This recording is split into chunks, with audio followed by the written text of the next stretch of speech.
ये कहानी है रॉबर्ट की, जो एक प्लास्टिक सर्जन था। एक बार उसकी जिंदगी बिल्कुल सही चल रही थी, एक प्यारी पत्नी गैल और एक बेटी नोर्मा के साथ। लेकिन फिर हुआ एक हादसा। 6 साल पहले गैल अपने प्रेमी के साथ भाग गई, लेकिन उनकी किस्मत ने उन्हें कहां जाने दिया। रास्ते में एक भयानक दुर्घटना हुई। गैल की हालत गंभीर हो गई। उसका प्रेमी वह वहां से भाग निकला। रॉबर्ट जब घटना स्थल पर पहुंचा तो गैल मौत के कगार पर थी। उसने अपनी पत्नी को बचाने की भरसक कोशिश की, लेकिन उसकी त्वचा जल चुकी थी, जो अब कभी ठीक नहीं हो सकती थी। लेकिन यह तो सिर्फ शुरुआत थी। कुछ महीनों बाद गैल की हालत थोड़ी बेहतर हुई। उसने अपनी बेटी नोर्मा को देखकर फिर से चलने की कोशिश की, लेकिन जब उसने आईने में अपनी झुलसी हुई शक्ल देखी तो वह इसे सहन नहीं कर पाई और उसने खिड़की से कूदकर आत्महत्या कर ली। यह सब नोर्मा ने अपनी आंखों के सामने देखा, जिससे उसका मानसिक स्वास्थ्य बुरी तरह प्रभावित हुआ। 6 साल के लंबे मनोवैज्ञानिक उपचार के बाद नोर्मा की हालत में सुधार हुआ। रॉबर्ट ने उसे घर लाकर उसकी देखभाल शुरू की। एक रात पिता और बेटी एक पार्टी में गए। वहां नोर्मा की मुलाकात एक युवक एरविन से हुई। दोनों पार्टी से बाहर निकलकर पास के जंगल में गए। नोर्मा अचानक अजीब व्यवहार करने लगी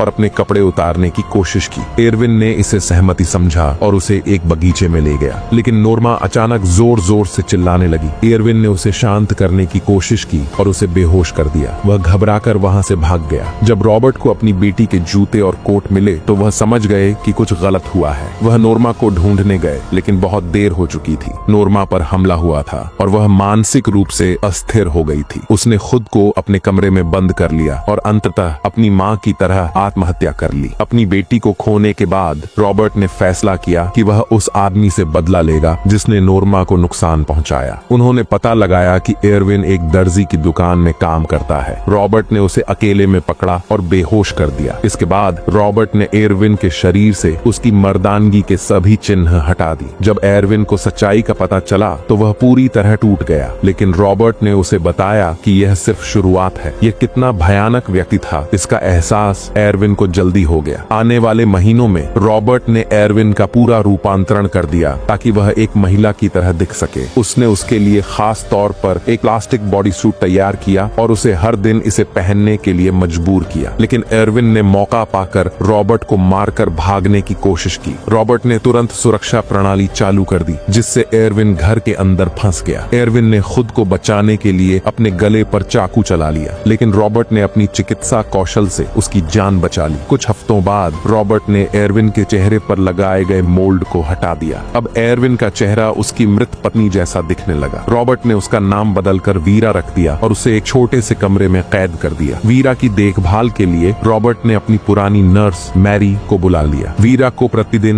नपा तुला खाना दिया जाता, जिसमें अक्सर शांत करने वाली दवाइयां मिली होती। उसे हर दिन प्लास्टिक बॉडी सूट पहनना पड़ता था और उसका मनोरंजन केवल फैशन पत्रिकाओं और योगा कार्यक्रमों तक सीमित था। सबसे डरावनी बात यह थी कि उसके कमरे पर 24 घंटे नजर रखी जाती थी। उसे किसी भी चीज के लिए मैरी से अनुमति लेनी पड़ती और यदि वस्तु खतरनाक हो तो उसे ठुकरा दिया जाता। वीरा को ऐसा लगा जैसे उसका अस्तित्व केवल एक परिपूर्ण महिला बनने के लिए है। एक दिन रॉबर्ट ने देखा कि वीरा कैमरे के सामने लेटी हुई है। वह तुरंत कमरे में गया और पाया कि वीरा आत्महत्या करने की कोशिश कर रही थी। उसने तेज कागज से अपने शरीर को नुकसान पहुंचाया था। रॉबर्ट ने उसकी चोटों का इलाज किया और उसकी त्वचा की कोमलता की तारीफ की। उसने वीरा को नया प्रयोगात्मक कृत्रिम त्वचा पहनाई जो आग और मच्छरों के काटने से बचाव करती थी। उसने इस तकनीक के लिए पेटेंट भी लिया और झूठा दावा किया कि यह चूहों पर परीक्षण किया गया था। रॉबर्ट का वीरा के प्रति मोह बढ़ने लगा, क्योंकि वीरा का चेहरा उसकी मृत पत्नी का प्रतिरूप था। यह मोह धीरे धीरे विकृत प्रेम में बदल गया। वीरा ने महसूस किया कि वह रॉबर्ट से मुक्त नहीं हो सकती, इसलिए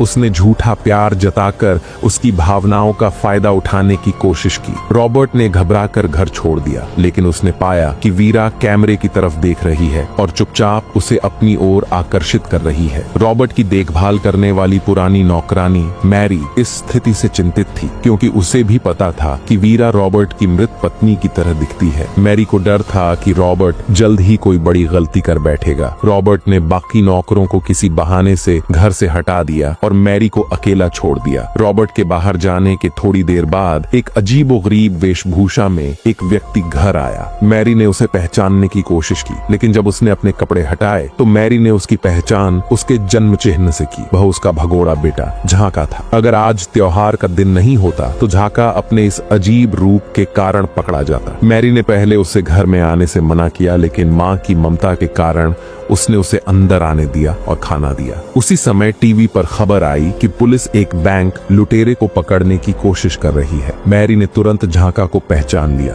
मैरी ने उसे घर छोड़ने को कहा, लेकिन झाका ने निगरानी कैमरे में वीरा को देखकर उसकी ओर गंदी नीयत रखनी शुरू कर दी। मैरी ने बंदूक उठाकर झाका को डराने की कोशिश की, लेकिन वह उसे गोली नहीं मार पाई। झाका ने मैरी को कुर्सी से बांध दिया और वीरा की खोज शुरू कर दी। वीरा ने झाका को बताया कि उसका कमरा बंद है और चाबी के बिना नहीं खुलेगा। झाका ने मैरी को धमकाकर चाबी का पता लगाया और कमरे का दरवाजा खोला, लेकिन वीरा तैयार थी। उसने दरवाजे के पीछे से वार किया और भागने की कोशिश की। झाका ने उसे पकड़ लिया और वीरा को जमीन पर पटक दिया। इसके बाद उसने वीरा पर हमला किया। जब रॉबर्ट घर लौटा और उसने यह सब कैमरे में देखा तो वह पूरी तरह टूट गया। उसने गुस्से में आकर झाका को गोली मार दी। इस घटना के बाद रॉबर्ट ने अपनी भावनाओं को छिपाना बंद कर दिया और वीरा से अपने प्यार का इजहार किया। मैरी ने वीरा को एक गहरा राज बताया। झाका और रॉबर्ट सगे भाई थे। रॉबर्ट की माँ एक कुलीन महिला संतान पैदा नहीं कर सकती थी, इसलिए मैरी ने रॉबर्ट को जन्म दिया। मैरी ने हमेशा रॉबर्ट को अपने बेटे के रूप में देखा,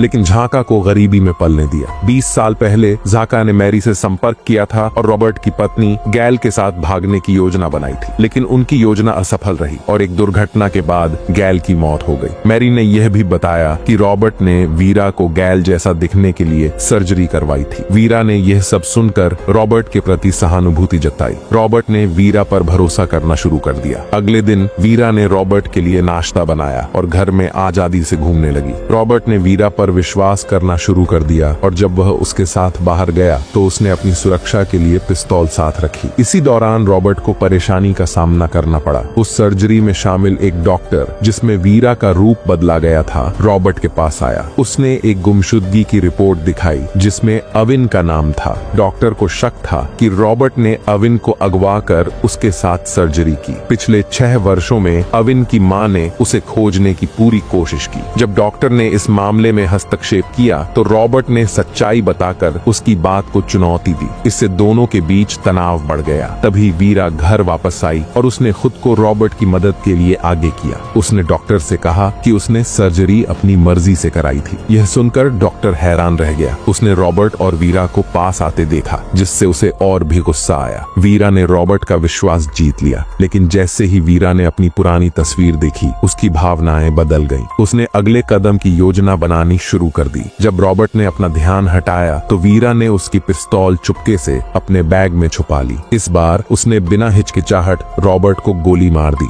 शोर सुनकर मैरी जाग गई और उसने पिस्तौल लेकर घर की जांच की, लेकिन उसे रॉबर्ट का मृत शरीर ही मिला। जब मैरी ने वीरा को खोजने की कोशिश की तो वह बिस्तर के नीचे छिपा हुआ था। वीरा ने मैरी पर हमला कर दिया और उसे मार दिया। मरने से पहले मैरी ने कहा कि उसे इस नतीजे की उम्मीद पहले से थी। वीरा ने उसके हथियार को फेंका, कपड़े बदले और घर छोड़ दिया। 6 साल बाद वीरा अपने घर वापस लौटा। उसकी माँ उसे पहचान नहीं पाई क्योंकि उसने अपना रूप बदल लिया था, लेकिन वीरा ने साहस जुटाकर अपनी असली पहचान बताई और कहा कि वह उनका बेटा है। दोस्तों, यह कहानी सिर्फ बदले की नहीं थी, यह एक इंसान के दर्द, संघर्ष और पहचान की थी। क्या वीरा ने सही किया या उसने अपनी इंसानियत खो दी? अपनी राय हमें कमेंट्स में जरूर बताएं और अगर आपको यह कहानी पसंद आई तो लाइक और सब्सक्राइब करना न भूलें। अगली बार फिर मिलेंगे एक और खौफनाक कहानी के साथ। तब तक सतर्क रहें और सोच समझकर कदम उठाएं।